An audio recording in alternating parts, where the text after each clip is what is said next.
ogundi nagira ngu ninshasha mnonga kundi kuba ndi omu mitwe nagira ngu nikyo kiri kukireeteraho. Omukyalo yagambye nti bw'abageze mu nsonga oba mu mitwe alumizibwa nnyo. Kati kiri mu ngeri bbiri, mulimu abawala abato abatalina kuzaalako, ne babawo n'abakyala bamaze okuzaala. Kati abawala abato abatalina kuzaala batera okufuna okulumizibwa mu lubuto abamu kye tuyita primary dysmenorrhea. Ekyo tekiri nga kitwalisa obulwadde, kiri physiological normal, naye of course omuntu aba alumizibwa aba yeetagisaayo empeke ezikakanya obulumi, tugambe nga Panadol n'empeke endala ezisesa obulumi mu bawala abataabu.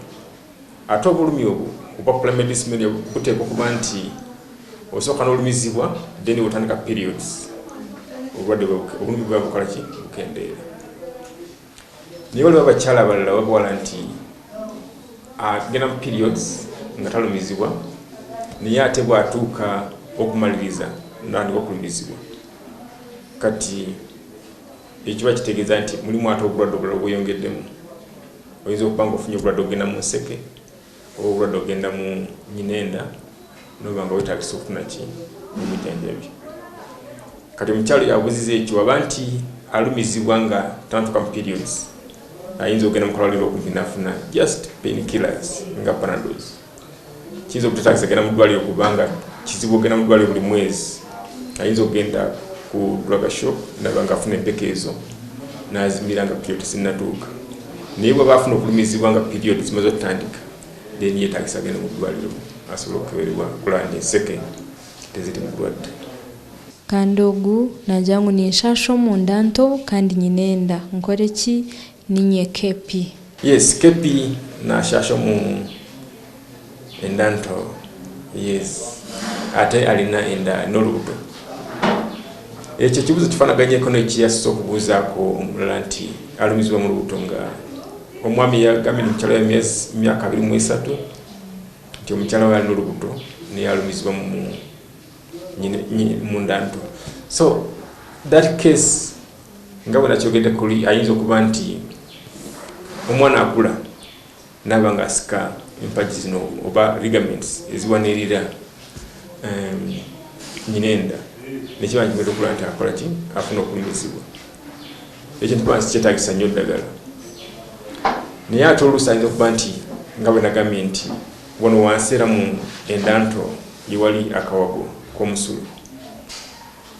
Nakyogeddeko nti bw'oba ofunye olubuto bwe luba lugenda nga lukula lunyigiriza akawago omusulu ne guba ndi gufuluma bulungi, ekiyinza okuleetera omukyala ofuna ki obulwadde mu kawago butwayisa UTI obuyinza n'okugenda ogunutuka mu ki mu nsigo. Ekibuuzo kya muheru ogwo nagira ngu nibanyeeta Damali kuruga Kibaale, nyina emyaka 30, nkazaara omwana omwe tinda family konka oruzaaro rukabura. Yes, Damali from Kibaale, omwana omu then olutulo alemedde ofuna olutulo olulala. So ensonga ziri nnyingi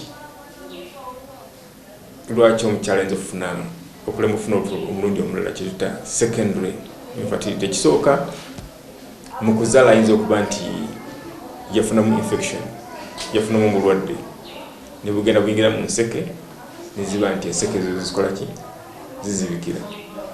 Kati awo tuba tukola test ya x-ray ne tulaba oba enseke ziri open oba enseke zakola ki zaziba.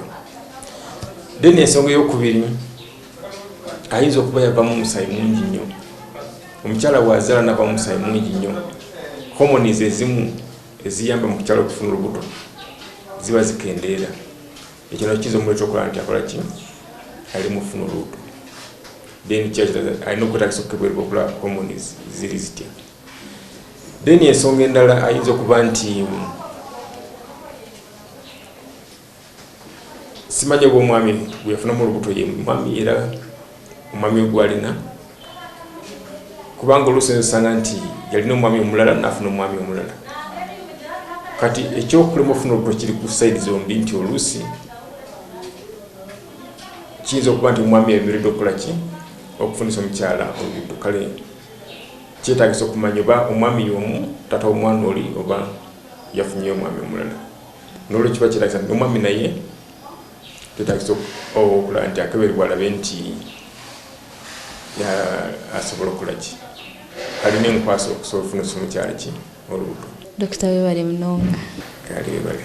Ninkusima Munonga aho obuguma naitwe kushanga ngu waguma aha program ebyamagara nimpamyango ine chango ekiwayega aha Dr. Ronald Mayanja aha nshonga ezikwaterine n'ez'abakyara kane wanenda kutegeitaho wanenda kutubuza ekibuzo cyawe zo musumi yawe zo messages handike ekigambo ebyamagara tsagaho omwanya taho ekibuzo cyawe taha amazina ga usitereho n'emyaka yawe usitereho n'obwire bwo kubohereza n'endwara ejo ntitsindikire aha 838 urunyankore Rwanda kurema kuhandika tuhandikira mu ndimi eziri kubasa kuraka kushoma nk'orujungu nk'oruganda nk'orukiga nk'orunyoro nk'orutoro endimi eza kubasa kutwanguhira kushoma.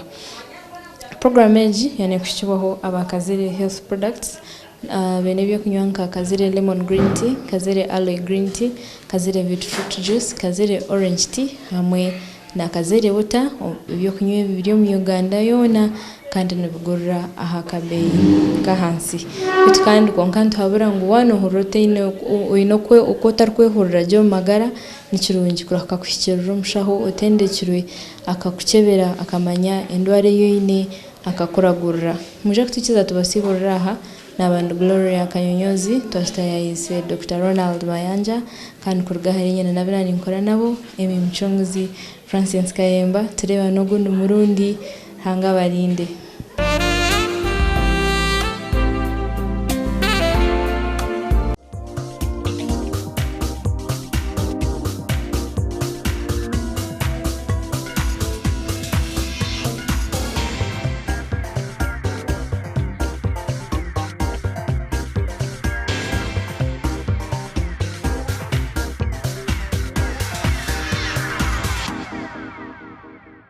Ebyamagara byabane bekukibwaho Kazire Harris Products Limited. Nibakwishaho Kazire Lemon Green Tea Drink. Nibakura na Kazire Orange Tea Drink. Beine na Vit Fruit Drink. Nywa ebyaba Kazire oshemeza amagara gawe.